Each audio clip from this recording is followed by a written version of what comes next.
I'm putting up this video as a response to Torah Revival's video concerning women speaking in the churches. Torah Revival seems to not believe in the writings of the Apostle Paul or Shaul, and he claims that Shaul is teaching against the scriptures when he made his statements in the book of 1 Corinthians chapter 14. And through the Spirit of the Most High, I'm going to edify other Israelites who run into these arguments. Now, 1 Corinthians chapter 14, verse 34, it reads, "Let your women keep silent in the churches, for it is not permitted unto them to speak, but they are commanded to be under obedience, as also saith the law." All right, so right here, Paul is saying the law even teaches this. Now, he also goes on to say in the book of 1 Timothy chapter 2, verse 11, it reads, "Let the woman learn in silence with all subjection. But I suffer not a woman to teach, nor to usurp authority over the man, but to be in silence."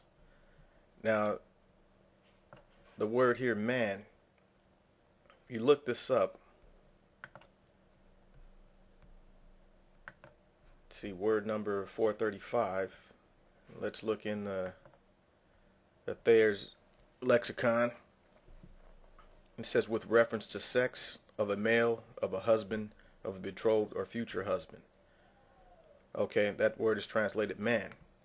Notice it means a husband also.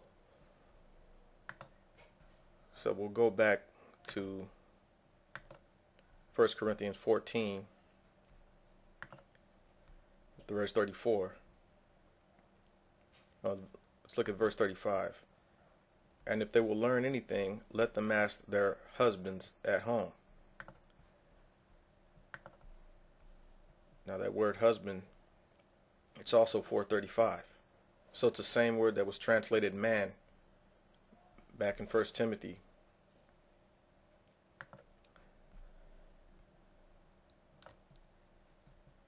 So he's saying, I suffered not a woman to teach, nor to usurp authority over the man, but to be in silence. Now, isn't this according to the law? For women to not to usurp authority over their husbands? Well, let's go back in the law. Let's precept this. Genesis 3:16. "Unto the woman he said, I will greatly multiply thy sorrow and thy conception. In sorrow thou shalt bring forth children, and thy desire shall be to thy husband, and he shall rule over thee." So the example that Torah Revival gives in the book of Judges chapter 4 is the same argument that many Christians make up when, they're told to remain silent in the churches or assemblies.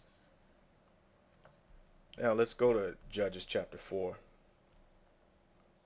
and we'll break this down and explain this. Notice Judges chapter 4, verse 4. "And Deborah, a prophetess, the wife of Lapido, she judged Israel at that time." Notice who her head was. Notice who was in authority over her. Did she judge her husband? Was she telling him what to do? No.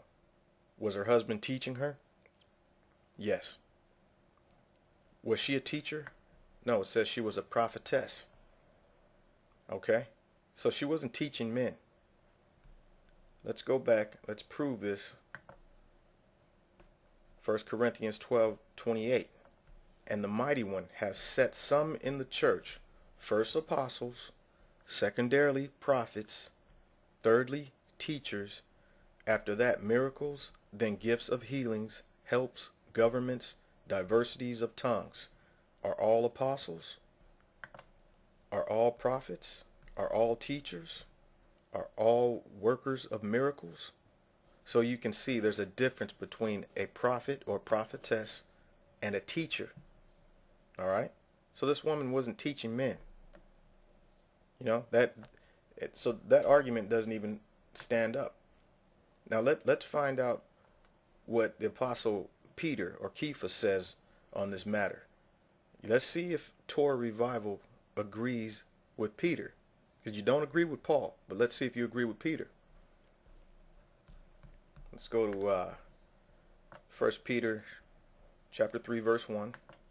Likewise, ye wives, be in subjection to your own husbands, that if any obey not the word, they also may without the word be won by the conversation of the wives, while they behold your chaste conversation coupled with fear.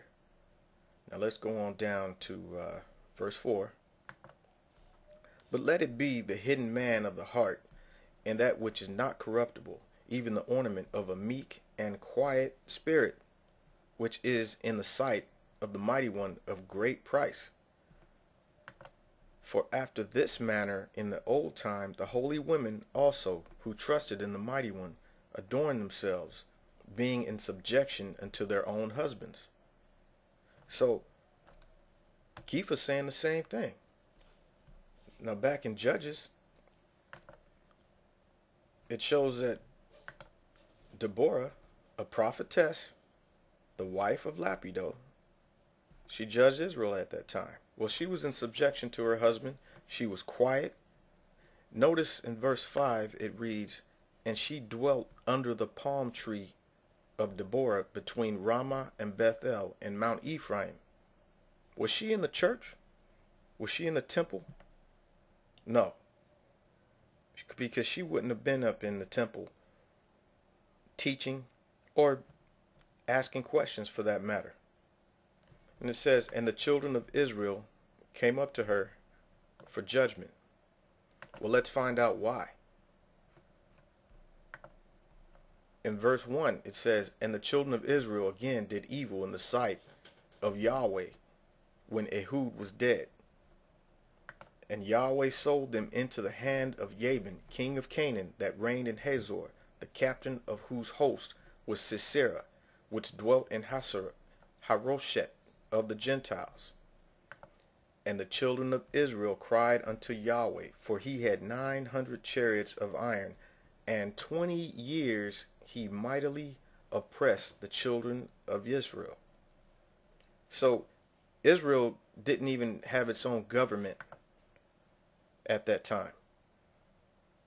Now I'm going to explain this further, because in Judges chapter 5, in the song of Deborah and Barak, they go through this history, but you have to know how to go through the definitions and break down that chapter. Many people struggle with that, but we're going to break this down. First, I want to let you notice where it says she dwelt under the palm tree of Deborah. What does that word dwelt there? Does that mean she was just living there? Let's look this up. Dwelt. Word. Let's see, in the Thayer's lexicon. Better yet, let's look it up in Strong's. Word 3427. A primitive root, properly to sit down. But notice this, specifically as judge, in ambush, in quiet. Alright, this was something going on in quiet. Let's dig into this word ambush. Now in Webster's, it says a private or concealed station where troops lie in wait to attack their enemy by surprise. The state of lying concealed for the purpose of attacking by surprise, a lying in wait. Now let's see what took place in the rest of the chapter. Verse 6.